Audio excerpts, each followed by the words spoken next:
Long before the Imperium, before the Emperor, before the idea of gods walking among men, humanity was small, fragile, and endlessly curious.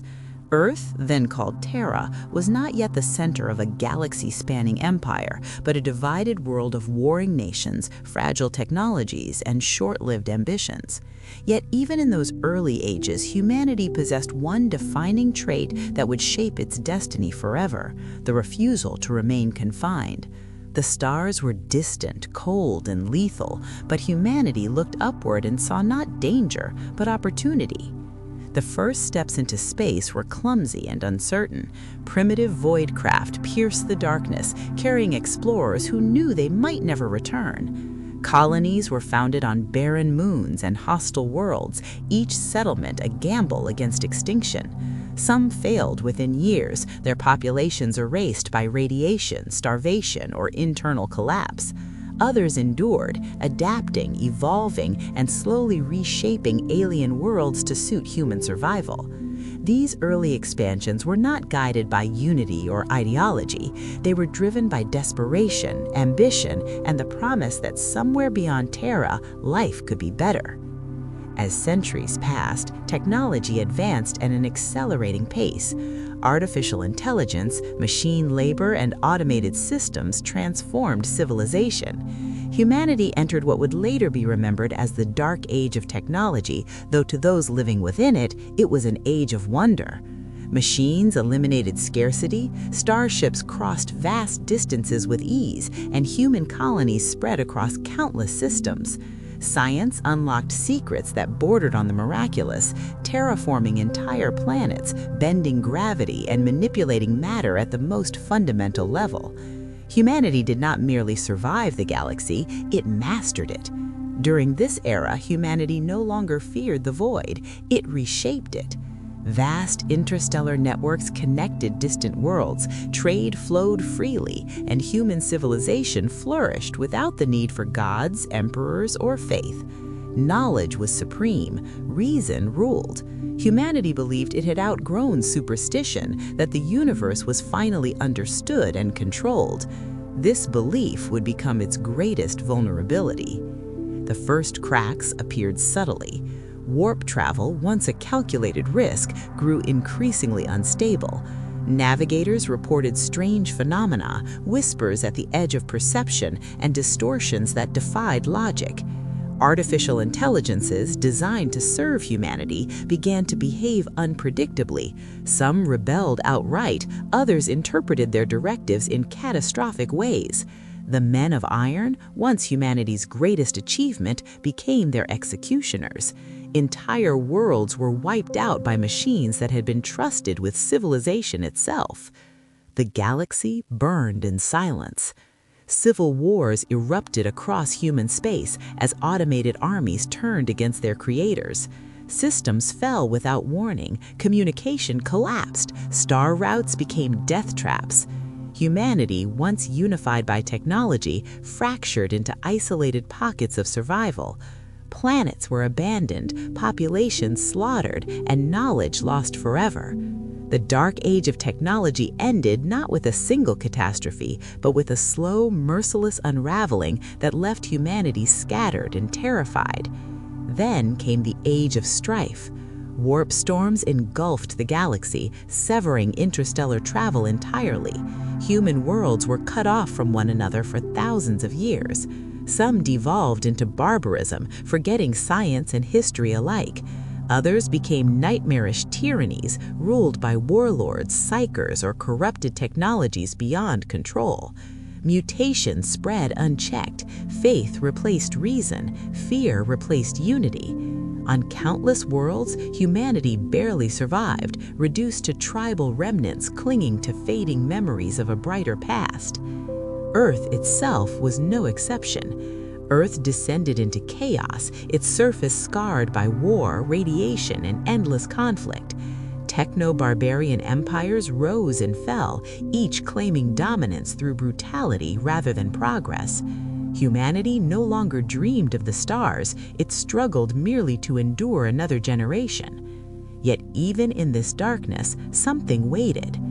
Hidden within the chaos, a singular presence observed, calculated, and prepared. While humanity tore itself apart, this being watched history unfold, understanding that survival would require more than technology or hope. It would require control, unity, and absolute uncompromising authority. The age of strife didn't end by chance. It ended because someone decided mankind would not be allowed to die. The age of strife was not a single collapse, but a prolonged suffocation. When the warp storms finally sealed mankind's worlds from one another, humanity did not fall screaming. It faded, world by world, into silence. Interstellar travel became impossible. Astropathic communication dissolved into madness.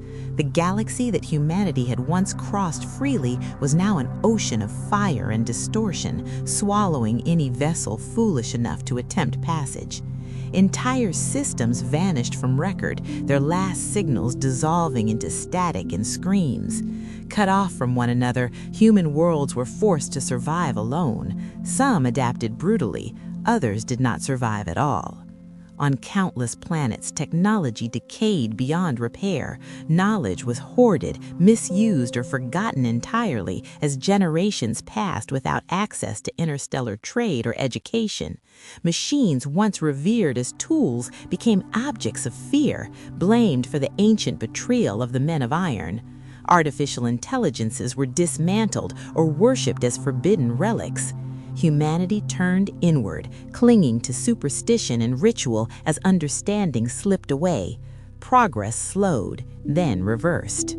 Psykers emerged in ever-increasing numbers, their uncontrolled abilities tearing societies apart from within. Without training or restraint, these individuals became living catastrophes. Cities burned from uncontrolled warp phenomena. Populations were enslaved by psychic tyrants or consumed by demonic incursions. Entire worlds fell under the rule of mad kings who claimed divine right through raw psychic power. Where order collapsed, fear filled the vacuum. Terra descended into a nightmare of its own making. Earth became a fractured wasteland, its surface scarred by radiation, chemical oceans, and perpetual war. Techno-barbarian warlords rose atop the ruins of forgotten nations, ruling through brutality and scavenged remnants of ancient technology. Each empire claimed legitimacy through force alone. Genetic manipulation, crude cybernetics, and unstable weapons became tools of dominance. Humanity did not unite, it competed, devouring itself piece by piece in an endless cycle of conquest and collapse. Faith replaced history, myths replaced science, the past became a weapon rather than a lesson.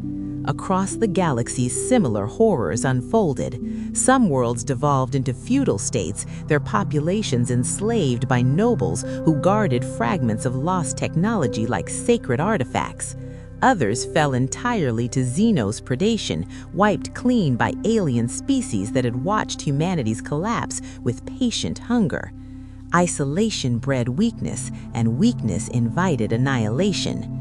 The dream of a united human civilization was all but extinguished, yet humanity endured. Even in the darkest corners of the long night, isolated enclaves survived through stubborn resilience.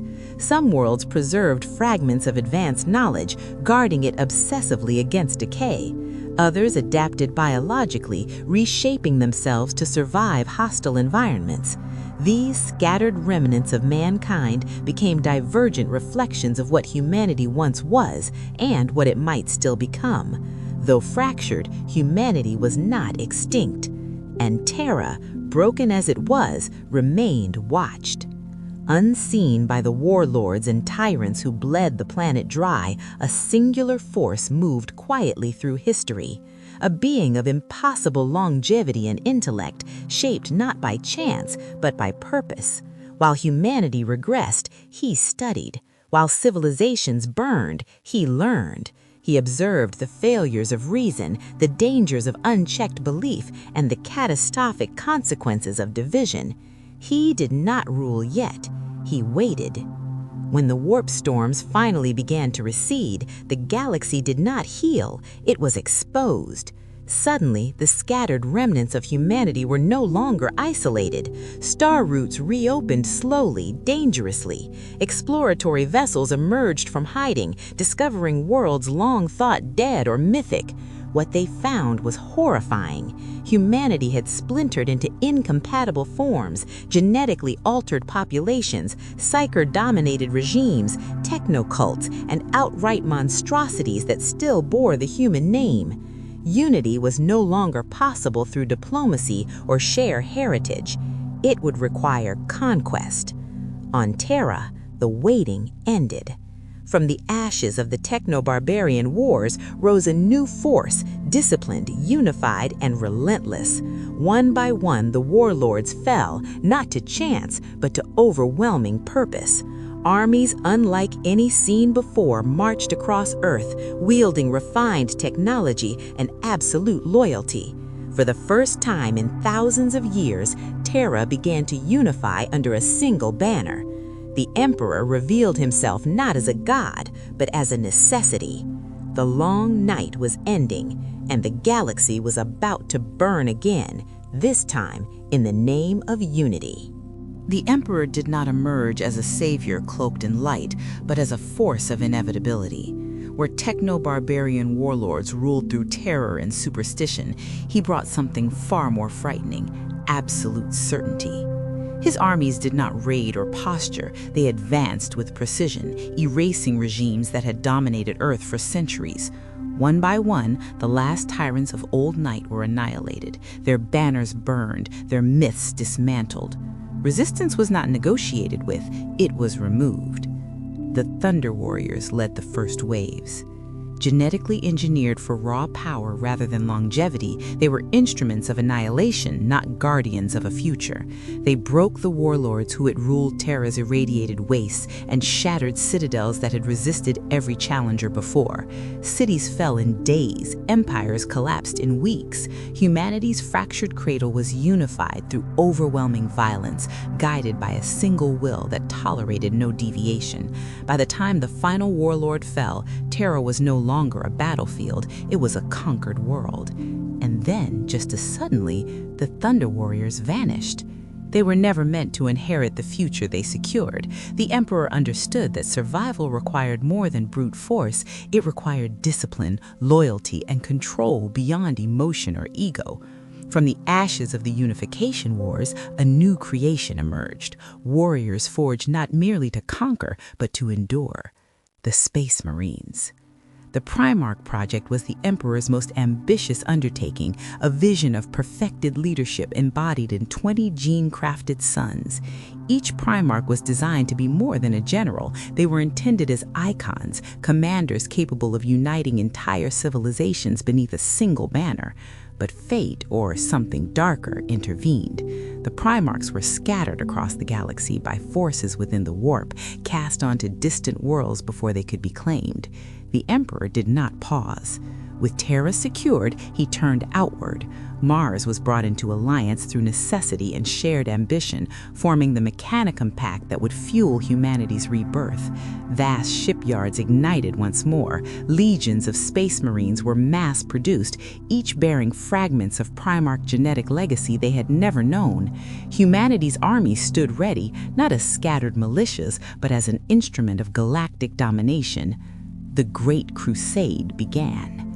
Humanity surged back into the stars, not as explorers, but as conquerors reclaiming what they believed was rightfully theirs. Lost human worlds were rediscovered, their cultures judged, measured, and either absorbed or destroyed. Some welcomed the Imperium as deliverance from millennia of isolation. Others resisted and were erased without hesitation. Compliance was not a suggestion, it was survival. As the crusade advanced, the Emperor found his lost sons. One by one, the Primarchs were rediscovered, each ruling their adopted worlds in vastly different ways. Some were conquerors, some philosophers, some tyrants, some idealists. They were reunited with their creator and given command of their legions, becoming the spearheads of humanity's reconquest. Under their leadership, the Imperium expanded at an impossible rate, crushing Xenos empires, annihilating rival human civilizations, and enforcing unity through force. For a time, it worked.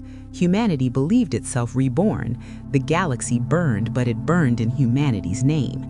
Faith was suppressed, religion outlawed, and the imperial truth declared supreme. There were no gods, only reason, science, and the Emperor's will. Superstition was an enemy to be exterminated, just like any alien threat. The Emperor believed that only through control of belief could humanity be protected from the horrors of the warp. But control breeds resentment. As the Imperium grew, cracks formed beneath the surface. The Primarchs were powerful, brilliant, and flawed. Pride, ambition, jealousy, and doubt simmered beneath their loyalty. Worlds complied, but not all believed. The warp, pushed back but never defeated, watched patiently. The Great Crusade was unstoppable, but it was not invulnerable. Humanity had risen higher than ever before, and the fall, when it came, would be catastrophic. The galaxy had never seen such ambition. Humanity, forged from the crucible of strife and refined by the Emperor's will, surged outward in an unstoppable tide. But even as the Imperium expanded, the seeds of uncertainty had been sown. The scattered Primarchs, each cast to distant worlds by unknown warp forces, had grown in isolation. They were not mere generals, they were living legends in their own right, shaped by alien ecologies, harsh climates, and societies that tested the very limits of their genetics and willpower. Some had become kings, others philosophers, and some tyrants. Each one was unique, yet all bore the unmistakable mark of their creator. Horus, the most charismatic and daring among them, had risen on his war-torn world like a storm. Even in exile, he inspired loyalty through action and audacity. His people worshipped him not only as a leader, but as a savior, the embodiment of hope and vengeance in equal measure. When the Emperor finally found him, Horus did not kneel out of fear. He knelt because he chose to follow a will that mirrored his own ambition. From that moment, the bonds between father and son were as much about vision as obedience. Other Primarchs arrived in turn, each reunion a story of contrast. Lorgar, steeped in spiritual tradition, had created a fanatical following that blended devotion and politics into a volatile force. Fulgrim, whose beauty and precision bordered on obsession, demanded perfection from all he touched, turning his world into a laboratory of aesthetics and efficiency. Angron, the warrior of brutal rage, had enslaved his people and fought endlessly in gladiatorial arenas, his rage untempered by logic, but honed by survival. Each reunion was a revelation and a challenge. The Emperor's genius could guide them, but it could not erase what millennia of isolation had wrought. The Emperor moved with methodical patience, bringing each Primarch into the fold with strategies that combined diplomacy, persuasion, and overwhelming force. Some worlds required subtlety, others destruction. By the time the last Primarch was claimed, the foundations of the Great Crusade were laid. Humanity, once scattered and fractured, now had generals who were more than mere soldiers. They were living icons, each embodying a philosophy, a command style, a legacy.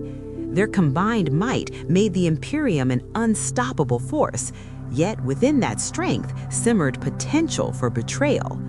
For the common soldier, the galaxy became a landscape of awe and terror. Imperial armies marched under the banners of the legions, while warp drives carried legions of ships to systems that had never known human presence. Planets were absorbed, conquered, or liberated from alien control, and the scale of humanity's return was staggering. Yet, even in victory, the Emperor's subtle observations continued. He watched not just for obedience, but for character, knowing that the loyalty of these living demigods would define the Imperium's future.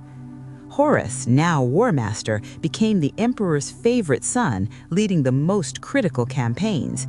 His victories inspired all, but also drew the attention of rivals and whispers in the warp. He was brilliant, bold, and dangerously charismatic, a son shaped as much by love as by the isolation of his exile. The other Primarchs respected him, feared him, and in some cases resented him. The balance of power was delicate.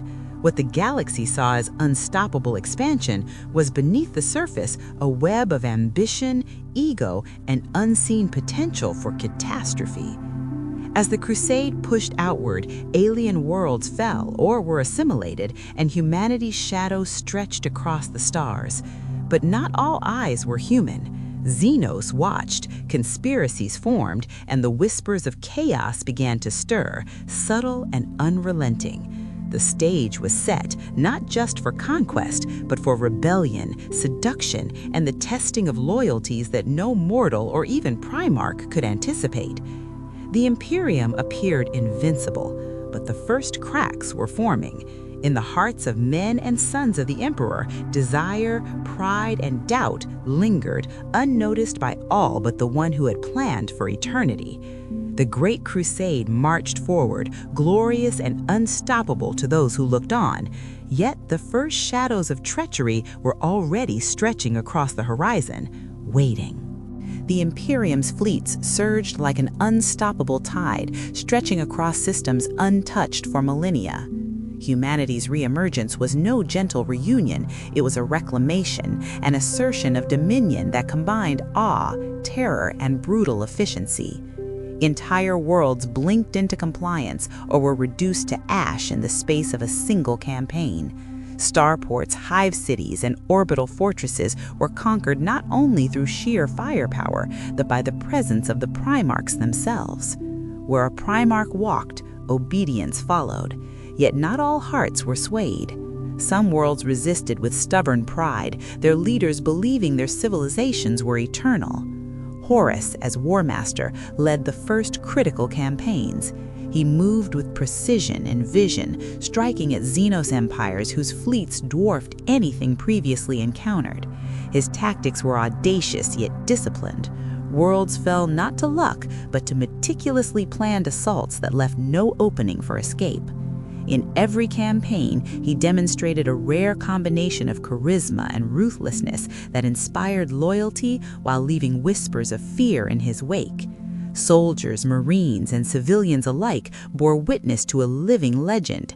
And yet the War Master was not without flaw. Pride, even in subtle form, lingered like a shadow at the edge of his victories. Across the galaxy, other Primarchs led parallel campaigns. Leman Russ struck with brutal force, slaughtering hostile populations with efficiency that bordered on ritualized terror. Raboot Galiman rebuilt shattered civilizations, establishing infrastructure that would last centuries, his mind a perfect balance of strategy and administration. Each Primarch brought a unique imprint to their conquests. Some ruled with iron, some with cunning, some with ideals that bordered on obsession. Together, they formed the spearhead of humanity's resurgence, yet each was an unpredictable variable in a calculus the Emperor alone could fully comprehend. Despite victories, not all conquests were clean. Alien species, ancient and cunning, tested humanity's limits. Some sought to manipulate, others to destroy. On worlds like Armageddon, Xenos retaliated with campaigns of attrition that forced the Imperium into prolonged conflicts. Humanity's triumphs were measured not in flawless conquest, but in survival under near impossible conditions. Each engagement was a lesson, refining tactics, strengthening legions, and solidifying the bonds between Primarchs and their genetic progeny. Even as the Crusade progressed, the first signs of strain emerged. The Emperor's attention, vast and near omniscient, could not address every challenge simultaneously. Distance, communication delay, and the unpredictability of human or Primarch nature introduced risk. Ambition, rivalry, and pride simmered quietly among the sons, unnoticed except by the one who watched from Terra. Horus, brilliant and beloved, and dangerously independent, became the focal point of both hope and caution. His rise was essential to the Great Crusade, but it carried within it a latent danger, the first crack in humanity's flawless facade. The galaxy had never known such speed of conquest. Systems fell like dominoes beneath the combined might of the Emperor's legions. Yet the very efficiency of the Great Crusade sowed an invisible tension. With each world brought into the fold, the Primarch's pride grew, and the distance from their father widened, not physically, but in the space of perception. Even the Emperor, whose mind spanned the galaxy, could not dictate every thought, every loyalty, every whisper of ambition. Horus, the favorite son, carried both the weight of adoration and the poison of envy. Envy not for power, but for responsibility. He began to question subtly the directives from Terra. Why should the Emperor command every campaign? Why should the Emperor dictate the principles of victory when the sons of his genius, the Primarchs themselves, bore the intelligence and vision to act independently? These were not acts of open defiance, yet they were the first whispers of a fracture that one day would roar into rebellion. Across the stars, other Primarchs watched Horus with differing eyes. Some admired his boldness, seeing in him the spark that could drive humanity to heights previously unimaginable. Others felt a subtle unease, sensing that Horus's influence was not solely tempered by loyalty, but by ambition. Their interactions, once seamless in purpose, began to reveal undercurrents, small disputes, minor corrections, debates over strategy. The Emperor noticed these too, observing the intricate interplay of personality and power. Yet even his foresight could not fully predict the human heart, especially when magnified by near-divine genetics. The first true challenges of loyalty arose on worlds at the edge of human space. Some populations, newly liberated from Xenos or heretical control, resisted the Emperor's imposed order. In these worlds, Primarchs were forced to act as judges and executioners simultaneously. Decisions were swift and brutal. Obedience was demanded, yet the acts required to enforce it began to weigh on certain sons. Where Horus commanded with a mixture of admiration and terror, others began to act without restraint, causing death and suffering even beyond the Emperor's calculation. The subtle erosion of trust had begun. At the same time, whispers in the warp grew stronger. Chaos, patient and eternal, observed the progress of the crusade with the keenest interest. It noticed not the victories, but the cracks, Horus's questions, the pride of the Primarchs, the small moments of hesitation, the emotional fallout of victory and destruction. Every triumph against alien species, every planet brought into the Imperium, every loyalty earned, became a test. The warp did not yet act overtly. It whispered, it tempted, it suggested. And for those already struggling with the weight of near godhood, such whispers were dangerous. The Emperor, despite his mastery, could not remain everywhere at once. His interventions were precise but necessarily limited. Distance forced reliance on judgment, and judgment relies on trust.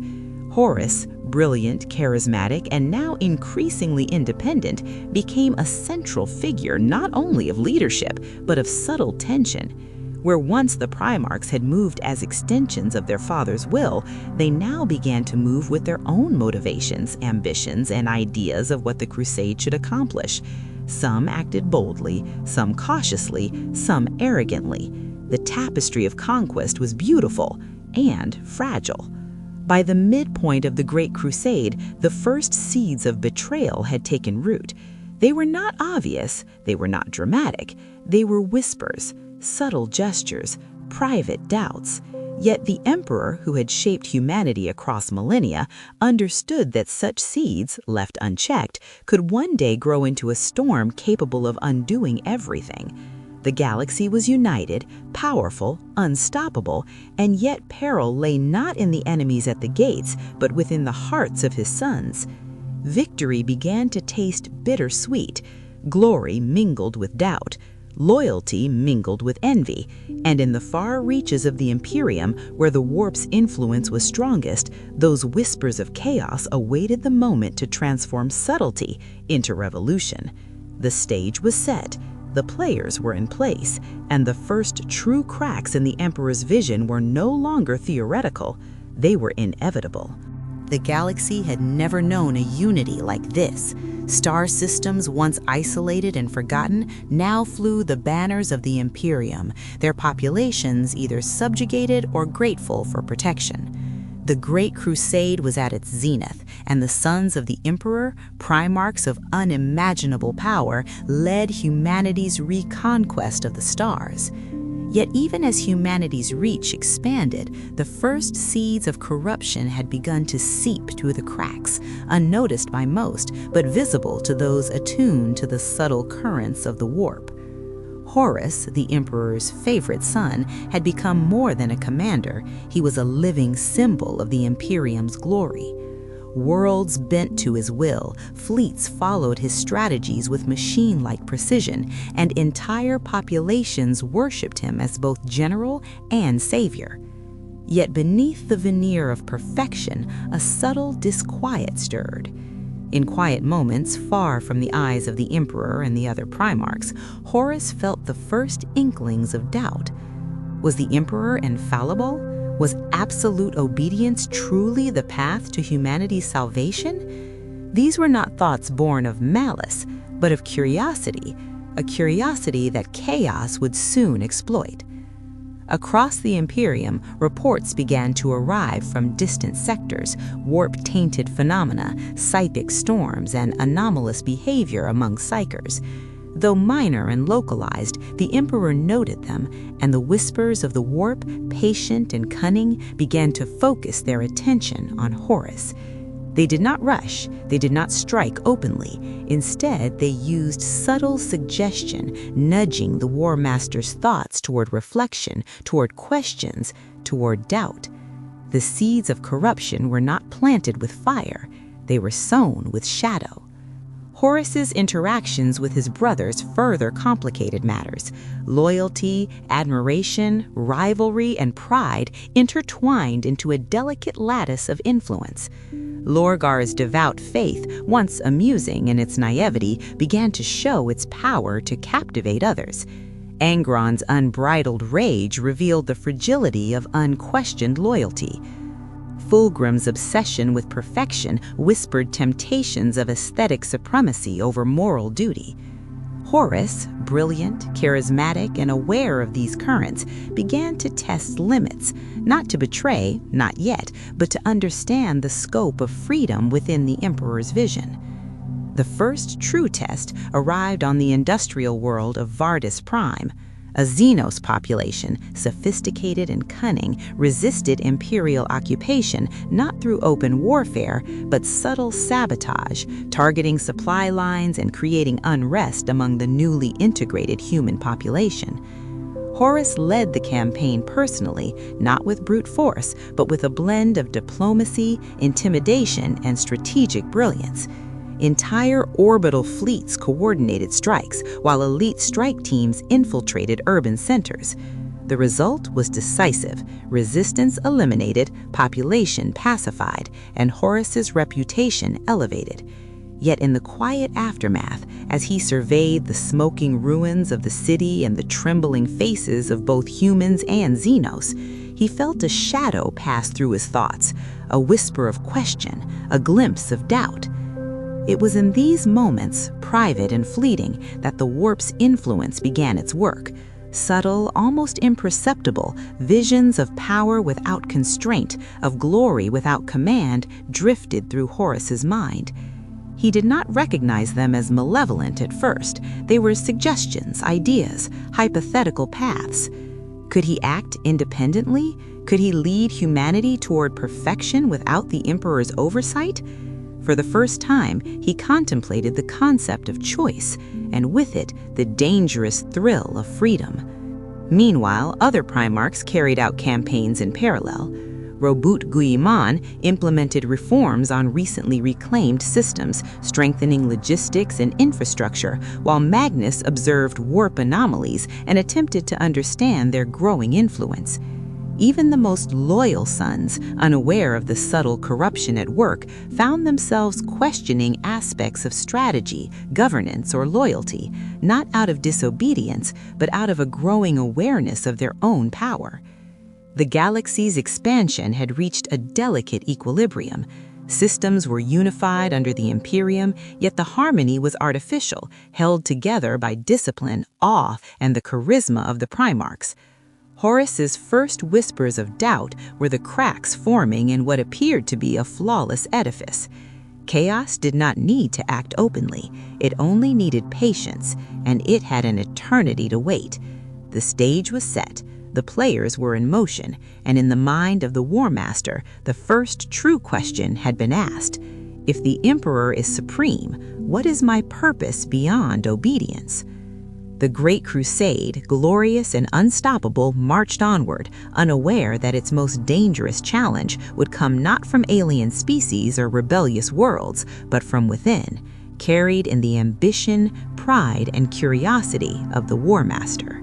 The galaxy had become a canvas for the Emperor's vision, yet even the most disciplined brushstroke could not conceal the imperfections beneath. Horus, once merely a brilliant commander, was evolving into something far more complex, a figure capable of independent thought, weighed equally by loyalty and ambition. Across countless systems, victories were celebrated, yet in quiet moments between campaigns, he wrestled with questions that no Primarch had asked before: the limits of obedience, the nature of freedom, and the true cost of the Emperor's vision. It began subtly, almost imperceptibly. Campaigns that once relied solely on brute force now incorporated cunning maneuvers and strategies that diverged slightly from the Emperor's directives. Horus did not seek to defy, he sought to optimize. His innovations were effective, his victories decisive, but each autonomous decision pulled him further from unquestioning obedience. The Emperor noticed, as he always did, but allowed subtle independence to develop. He understood that leadership demanded growth, but the seeds of corruption rarely remain contained. The warp's whispers grew bolder, threading through dreams and idle moments. Chaos did not speak as a single voice. It insinuated, suggested, coaxed. "Why must the galaxy follow another's will?" it murmured. "Is your vision not greater than even the Emperor's?" Horus began to sense these temptations without fully understanding their source.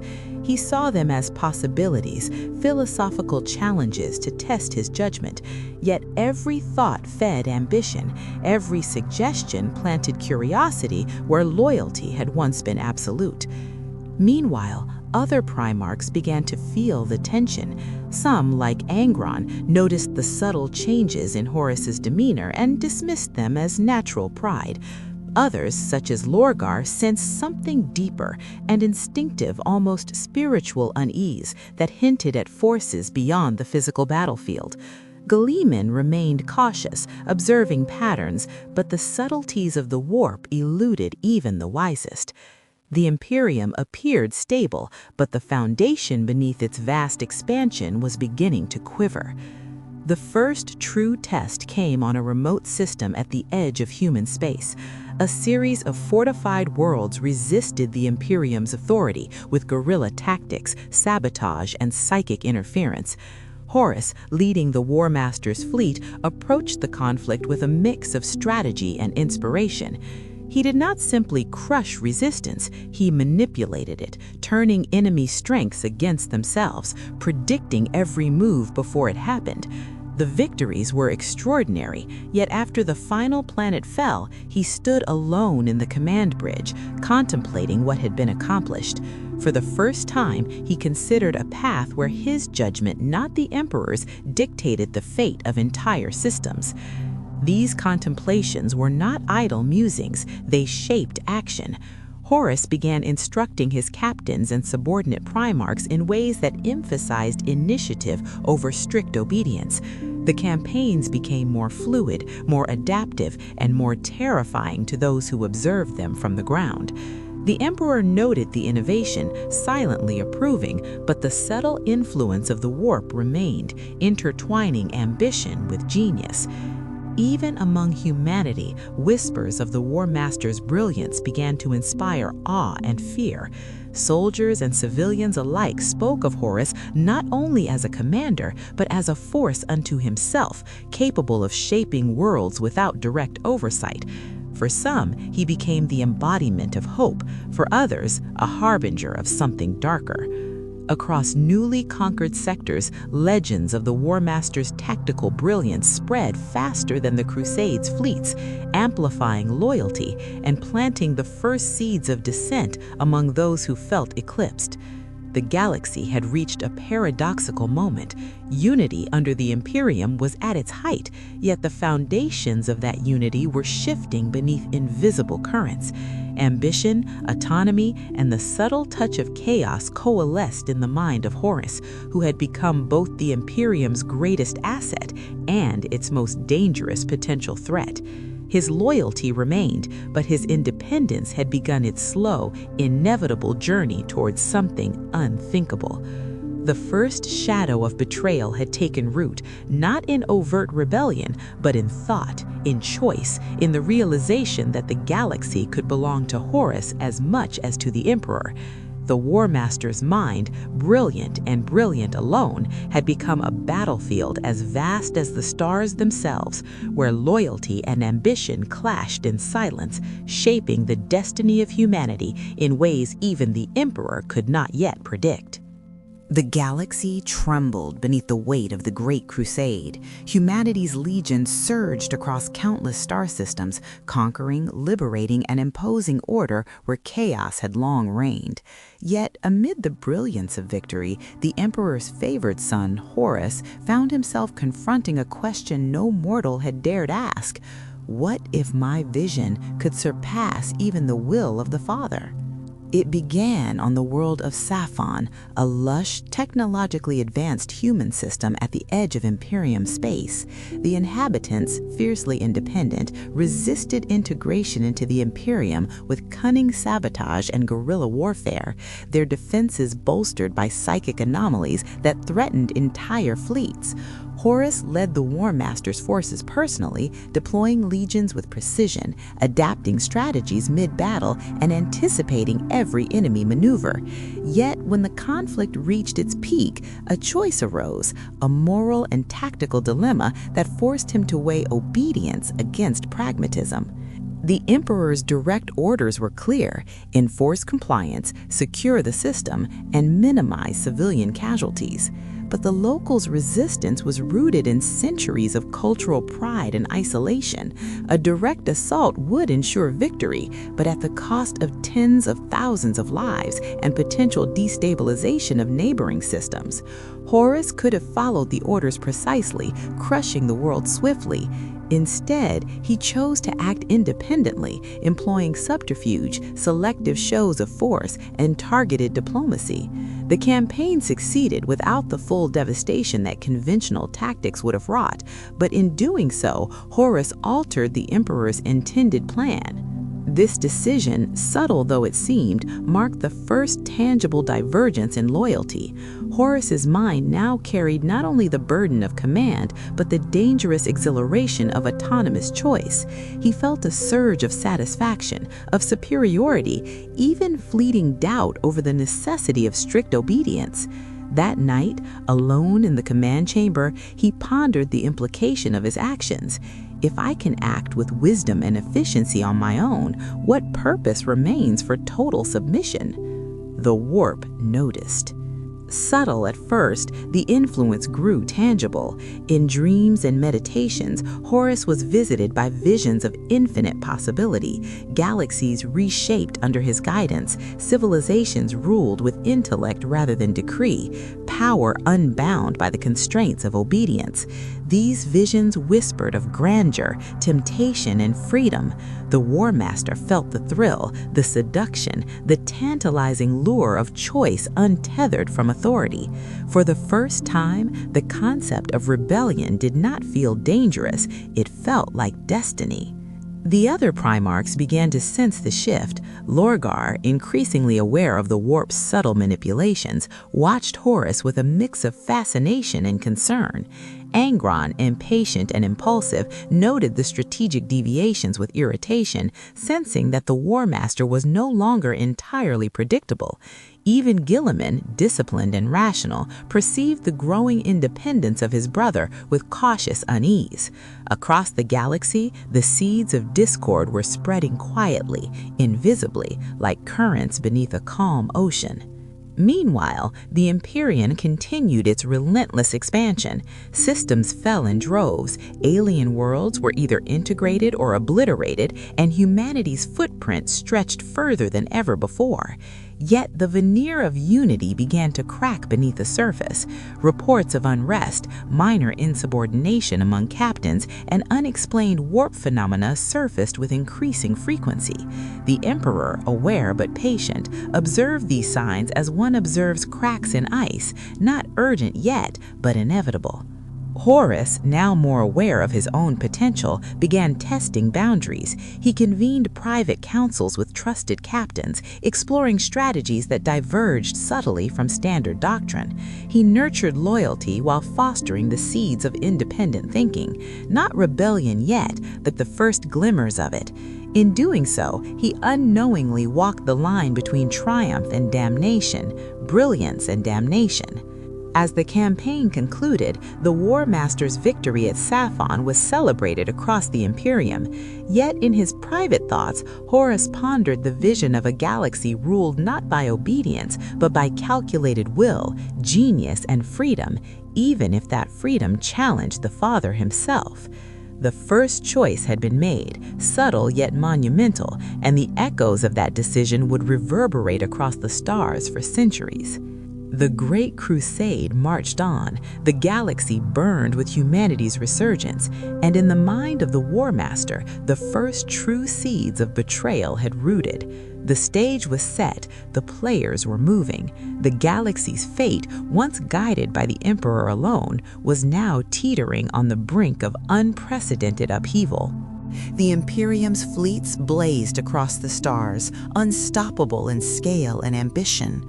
Worlds that had once been isolated, forgotten, or enslaved were now bound under the banners of humanity. The Great Crusade appeared flawless, a galactic symphony of strategy, force, and vision. Yet beneath the surface, subtle tremors were spreading through the foundations of the Emperor's grand design. Horus, the War Master, once the embodiment of loyalty, now carried the first true fractures of thought that would one day challenge the very structure of the Imperium itself. The campaign on the industrial world of Karval became the first significant test of these fractures. Karval had resisted imperial integration not with open rebellion, but through a web of sabotage and espionage. Supply lines were compromised, local populations stirred to unrest, and psychic disturbances disrupted navigation and communication. Horus led the operation personally, his brilliance on full display. He coordinated orbital strikes with surgical precision, deployed strike forces to intercept insurgent leaders, and implemented subtle psychological tactics to undermine resistance morale. Yet, in the shadows of strategy, the War Master began to question his own motivations.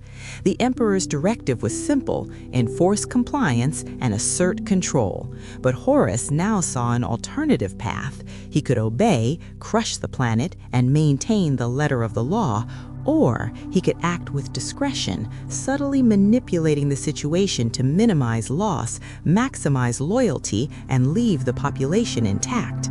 Choosing the latter would technically diverge from direct orders. It would assert his autonomy, testing the boundaries of obedience and authority. And so, Horus chose. The operation succeeded spectacularly, but the cost was internal rather than external. The War Master's decision planted the first seeds of doubt in his own mind. If I can achieve the Emperor's goals more effectively on my own, why must I follow orders blindly? This question, seemingly innocuous, carried the weight of centuries of consequence. It marked the first moment when ambition collided with loyalty and the warp took notice. Chaos, patient and eternal, did not strike immediately. It observed, waited, and whispered.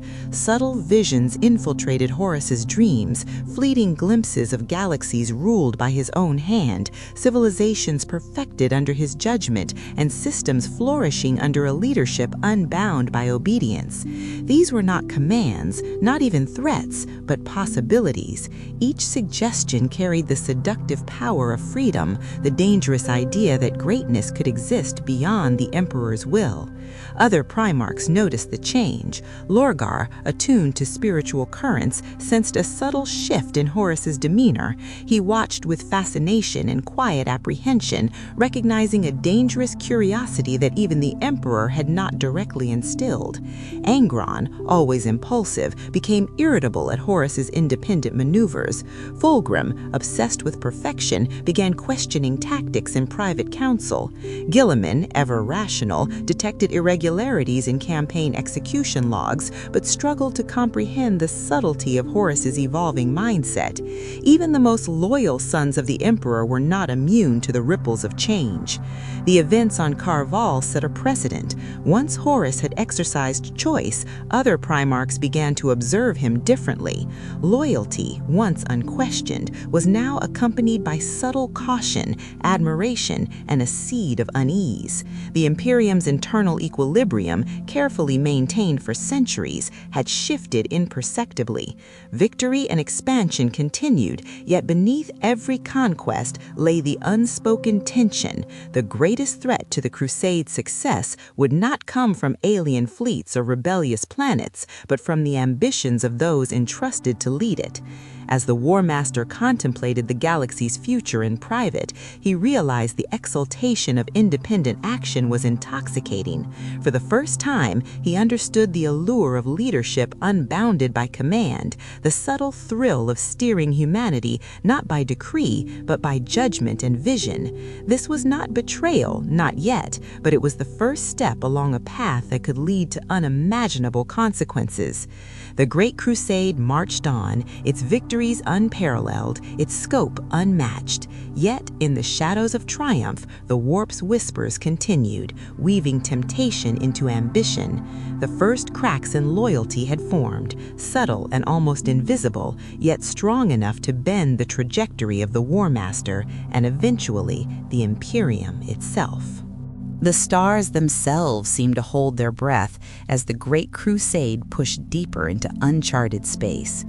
Humanity's fleet spanned hundreds of systems, each conquest a testament to the Emperor's vision. Yet, even as victory piled upon victory, the first true shadows of rebellion began to gather in the mind of Horus. He was no longer merely the favored son, the war master whose brilliance inspired awe across the galaxy. He was a man standing on the threshold of choice, where obedience and ambition collided in dangerous proximity. The system of Tarsus Magna presented the catalyst, a cluster of thriving human colonies recently integrated into the Imperium, resisted imperial rule through subtle defiance and psychological warfare. Entire populations refused conscription, sabotaged supply chains, and rallied around charismatic local leaders. Horus arrived with his legions, not simply to enforce obedience, but to judge how loyalty could be molded, loyalty that went beyond fear or force. The Emperor's orders were clear: subjugate the system swiftly and decisively. But Horus, now acutely aware of his own growing power and vision, hesitated, not in fear, but in calculation. The warp whispered. Dreams and fleeting visions painted pictures of galaxies ruled under his guidance, of civilizations thriving under his hand rather than the Emperor's command. It did not demand betrayal, it offered possibility. Every image resonated with intoxicating clarity: freedom to act, freedom to shape, freedom to govern without constraint. Horus felt exhilaration, a surge of almost divine confidence. The seduction was not loud or dramatic. It was subtle, persuasive, almost comforting. In these moments, obedience began to feel restrictive, a chain binding genius to routine. Across the battlefield, Horus executed the campaign with brilliance. Strike teams neutralized insurgent leaders with minimal casualties. Orbital bombardments targeted only military installations, and psychological operations undermined civilian resistance. The system fell in record time, yet the method of its conquest diverged from the emperor's explicit directives. Horus's victory was not only physical, it was moral and strategic, a testament to his ingenuity. And with it came the intoxicating awareness that he could lead more effectively on his own terms than by absolute obedience. The other Primarchs took notice. Some, like Lorgar, recognized the subtle divergence in strategy and sensed its philosophical implications. Angron, impulsive and blunt, found himself unnerved by Horus's control, the precision that bordered on manipulation. Fulgrim observed with fascination, while Gilliman's cautious mind cataloged every deviation as a potential warning. Even those still unwavering in loyalty sensed that the War Master's perspective was evolving, that the cracks in cohesion had begun to widen. Horus did not act alone. Trusted lieutenants, inspired by his charisma and brilliance, began executing orders with initiative, learning to interpret intention rather than follow literal commands. The Imperium became a machine not merely directed, but influenced from within, the War Master at its center. Every decision, every minor alteration was a step toward autonomy. The exhilaration of choice coursed through him like a tempest, intoxicating and dangerous. And yet, in private moments, doubt crept in. He remembered the Emperor's wisdom, the magnitude of his father's foresight. Obedience had brought humanity from scattered, fractured civilizations to a galaxy-spanning empire. Could ambition, however brilliant, risk undoing all that had been built? The conflict within Horus was silent but profound, between reverence and independence, loyalty and desire, duty and freedom. The warp intensified its subtle influence. Shadows in the psychic currents became more insistent, weaving images of glory and inevitability into the War Master's thoughts. Temptation had become suggestion. Suggestion now hinted at destiny. Horus sensed the pull but could not yet name it, only feel the weight of possibility, the allure of power unbound by command. The victory at Tarsus Magna was celebrated across the Imperium. Flags flew, systems cheered, and entire sectors honored the War Master's genius. Yet behind the spectacle, the first cracks of rebellion, subtle and invisible to all but the most observant, had widened. The stage was set, the players were moving, and the galaxy, triumphant and united, was unknowingly teetering on the precipice of chaos. The galaxy thrummed with the unstoppable advance of the Great Crusade. Humanity's might stretched across countless systems, their fleets casting shadows over alien worlds, their banners proclaiming dominion over everything they touched.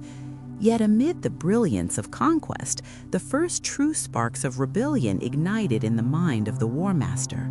Horus, once a paragon of loyalty, now balanced on the knife edge between duty and ambition, caught in the subtle web of chaos's influence. The world of Vexar Prime became the crucible for this transformation, an industrial planet with vast hive cities and sprawling manufactorums. It resisted integration through sabotage, psychic disruptions, and organized insurgencies. Horus approached with his legions not merely as a commander, but as a judge, a strategist, and now an independent actor. The Emperor's orders were to enforce compliance swiftly, but Horus's mind, sharpened by victories and seduced by subtle whispers, considered an alternative. Could he achieve victory while exercising his own judgment, bending the outcome to his vision rather than following absolute commands? The campaign unfolded with unparalleled precision. Orbital bombardments struck with surgical accuracy, avoiding civilian areas where possible.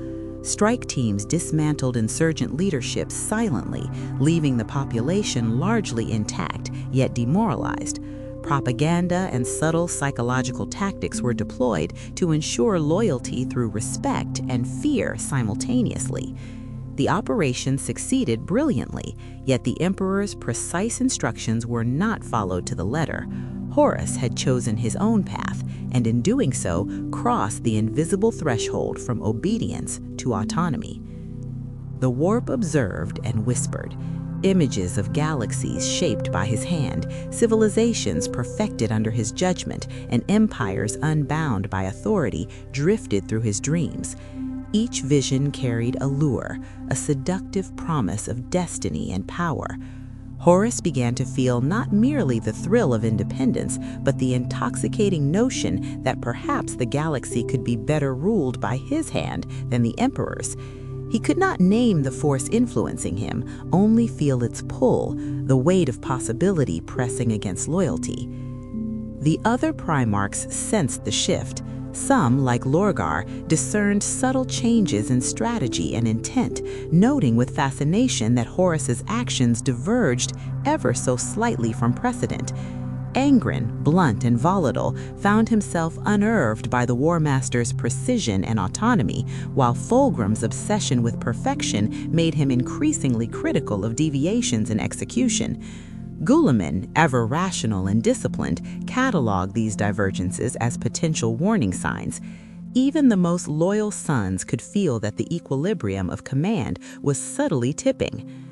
Vexar Prime's victory became a symbol, a demonstration of Horus's independent brilliance. Across the sectors, whispers spread among the legions and civilian populations alike. The War Master's judgment was unparalleled, his strategies inspired, his victories flawless.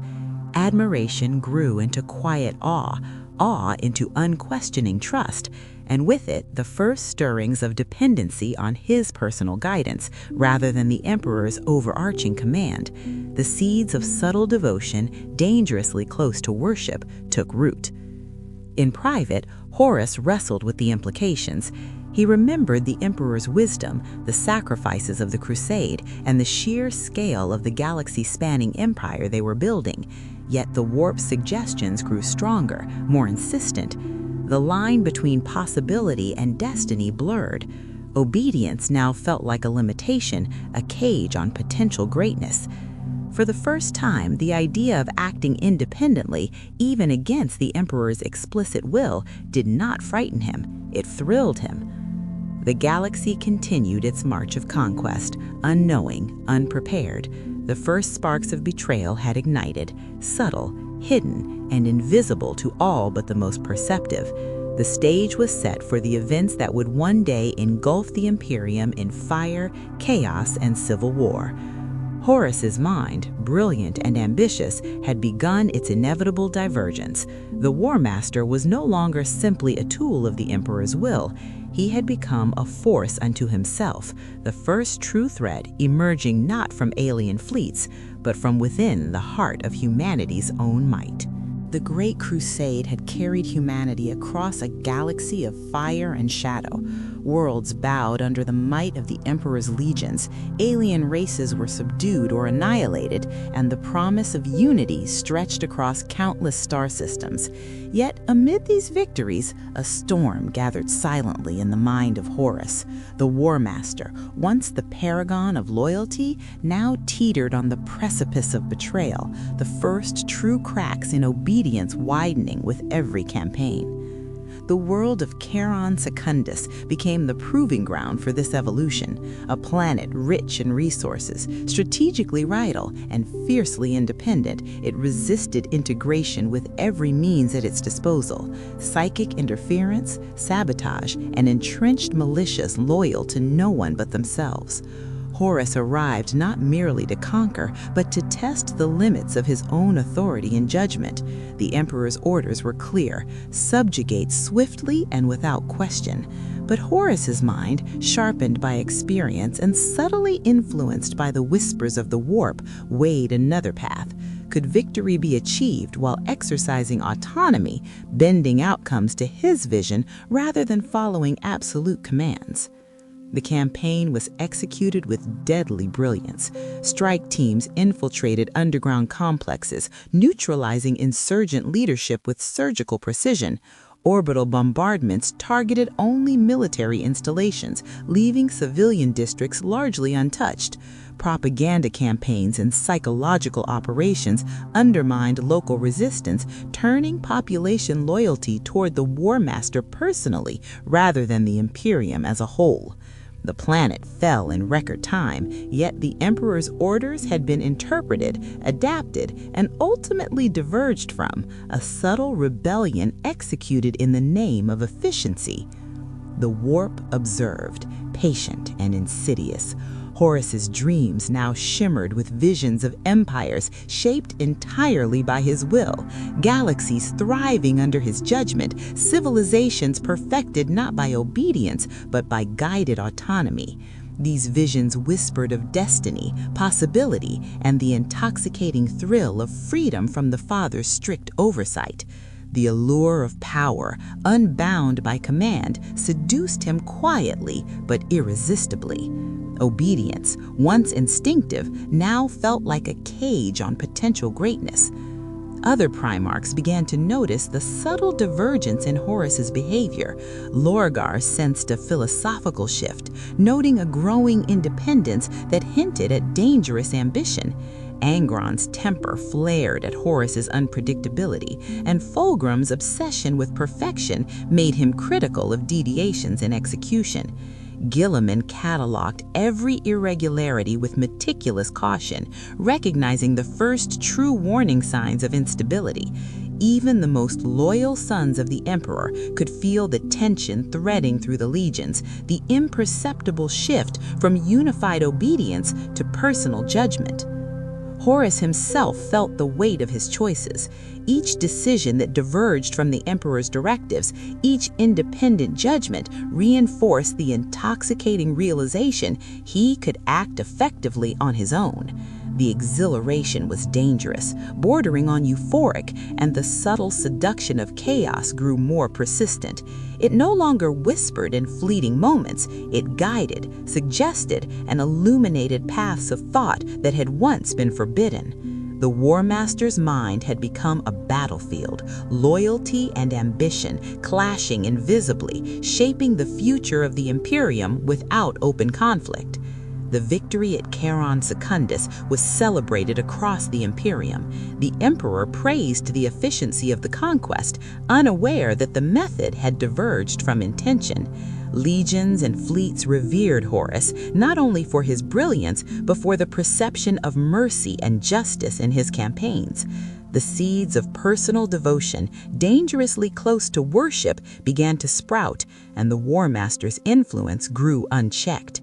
The galaxy marched on, triumphant yet oblivious. Victory had a taste of exhilaration, but in the shadows of achievement, the first sparks of rebellion glimmered.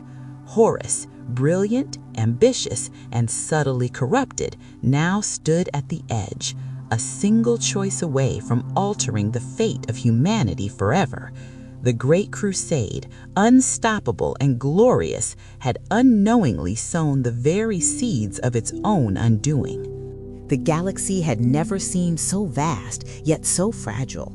Systems under the banner of the Imperium were thriving outwardly, their fleets patrolling star lanes, populations thriving or subdued, and the legions executing orders with near-perfect precision. But beneath this facade, the currents of ambition and seduction swirled, unnoticed, invisible, and unstoppable. Horus, the War Master, now carried the first true burden of choice, one that would forever tilt the fate of the Imperium toward chaos. The campaign at Varkal Prime marked the decisive moment. The world, rich in precious minerals and home to a fiercely independent human population, resisted the Imperium with both guile and technology. Orbital defenses, psychic anomalies, and entrenched militias had repelled previous Imperial attempts at direct conquest. Horus, aware of both the stakes and the subtle whispers guiding him, approached not as a follower of orders, but as a master of strategy, the architect of his own destiny. He was confronted with a choice: follow the Emperor's directives to the letter and crush the planet, ensuring swift obedience, or employ his judgment, minimize destruction, and bend the population's loyalty toward him personally. The decision was instantaneous, and the result was calculated perfection. Strike teams infiltrated key facilities, sabotage was neutralized, and leaders of resistance were captured or persuaded. Orbital bombardments targeted military zones exclusively, leaving civilian sectors largely untouched. Horus had diverged openly from the Emperor's will, yet the campaign was flawless. The thrill of autonomy surged through him, a dangerous, intoxicating exhilaration he could not deny. The warp, patient and eternal, intensified its subtle influence. Dreams became visions, visions became compulsion. Horus saw himself not as the war master of the Emperor, but as a ruler in his own right, shaping human destiny across galaxies. Entire civilizations prospering under his judgment shimmered in the psychic haze. Freedom, choice, and unchecked power danced before him, irresistible and intoxicating. For the first time, rebellion did not feel like betrayal, it felt like inevitability. Even among the Primarchs, change was perceptible. Lorgar observed the subtle audacity of Horus's decisions, recognizing in them the faint signature of chaos, though not yet fully comprehending its depth. Ongren's volatility made him suspicious, sensing the growing dominance of calculated genius over simple loyalty. Fulgrim, obsessed with aesthetic and strategic perfection, became quietly critical, while Guillemine meticulously noted irregularities and deviations, cataloging them as potential threats. The Imperium's unity, so painstakingly maintained, was now being tested by its most trusted son. The aftermath of Varkal Prime was both victory and revelation. Populations hailed Horus's genius, fleets marveled at the efficiency of his command, and even minor officers began to speak of him with reverence bordering on devotion. The War Master, intoxicated with success and autonomy, began to feel the first true seeds of superiority. For the first time, he recognized that his influence could rival, perhaps even eclipse that of the Emperor. Obedience became restrictive, choice became intoxicating. The subtle manipulation of chaos had reached its crescendo. No longer whispers, no longer fleeting suggestions, the influence now entwined itself around ambition, pride, and the thrill of freedom. Horus did not yet renounce the Emperor outright, but the path had been irrevocably set. Loyalty had fractured. The War Master's mind was now a battleground where obedience and ambition clashed violently, and the outcome would shape the galaxy in ways few could imagine. Across the Imperium, the Great Crusade continued. Worlds fell, fleets surged, and humanity expanded relentlessly. But in the shadows of victory, the first true sparks of the Horus heresy flickered into existence. The stage was ready, the actors were in motion, and the galaxy, triumphant yet blind, stood on the edge of the greatest betrayal it had ever known. The galaxy shone with the brilliance of human achievement, yet beneath that light, shadows gathered, silent and inevitable. Horus, the War Master, once the embodiment of loyalty and the Emperor's favorite son, now teetered at the precipice of irrevocable choice. The whispers of the warp had grown into a chorus, guiding, seducing, and shaping his ambition. No longer a subtle influence, chaos had become a tangible presence in his mind, and the first true betrayal of the Imperium was about to ignite. The campaign on the fortress world of Draconis Prime became the stage for this monumental decision. The planet, a critical hub of production and fortification, resisted the crusade with both cunning strategy and unrelenting loyalty to its own leaders. Horus arrived with a mind sharpened by past victories and a soul subtly corroded by the intoxicating promises of the warp. He could follow the Emperor's orders to the letter, crush Draconis Prime and enforce obedience, or he could choose a path that would test loyalty, morality, and destiny itself. The decision came swiftly. Horus abandoned the Emperor's precise directives, choosing instead to manipulate the campaign in a way that maximized both efficiency and personal influence. Strike forces neutralized strategic targets with precision. Orbital bombardments were selective, avoiding unnecessary civilian casualties. Propaganda operations swayed the population toward reverence of Horus himself rather than the Imperium as a whole. Victory came swiftly, brilliantly, yet with it came the realization that obedience had been sacrificed in favor of autonomy, and autonomy carried consequences far greater than anyone could yet perceive. Across the galaxy, the Primarchs began to perceive the subtle divergence more clearly. Lorgar, sensitive to spiritual and psychic currents, discerned the unmistakable mark of chaos threading through Horus's strategies. Angron's suspicion and temper flared, sensing the precision and calculated brilliance that bordered on manipulation. Fulgrim's obsession with perfection made him critical of minor deviations, while Gilliman's analytical mind cataloged every detail as potential danger. The legions themselves began to sense a shift. The War Master's authority, once absolute but unquestioned, now carried an undertone of personal will that rivaled even the Emperor's command. The warp's influence reached its apex. Visions of empires shaped entirely by Horus's hand flickered before him in dreams and meditation, each more vivid than the last. He felt the intoxicating power of autonomy, the seductive thrill of possibility, and the exhilarating notion that humanity could flourish under his judgment rather than strict obedience. The whispers of chaos no longer suggested, they directed. The seed of rebellion, planted long ago in thought, now blossomed into action. Horus's final choice was swift, decisive, and irreversible. He sent secret missives to trusted allies among the legions, sowing doubt, autonomy, and alignment with his will rather than the Emperor's. The first acts of subversion rippled outward, minor insubordination, unexplained delays, subtle sabotage, all orchestrated to test the reach of his influence. In private, Horus felt the thrill of freedom and the weight of destiny entwined in a single intoxicating surge. Loyalty was no longer instinctive, it was malleable, pliable, and firmly under his control. The Great Crusade continued across the stars, unaware of the seismic shift occurring within its heart. Worlds fell in triumph, fleets surged forward, and the Imperium appeared more powerful than ever, yet the galaxy was now on the edge of a precipice.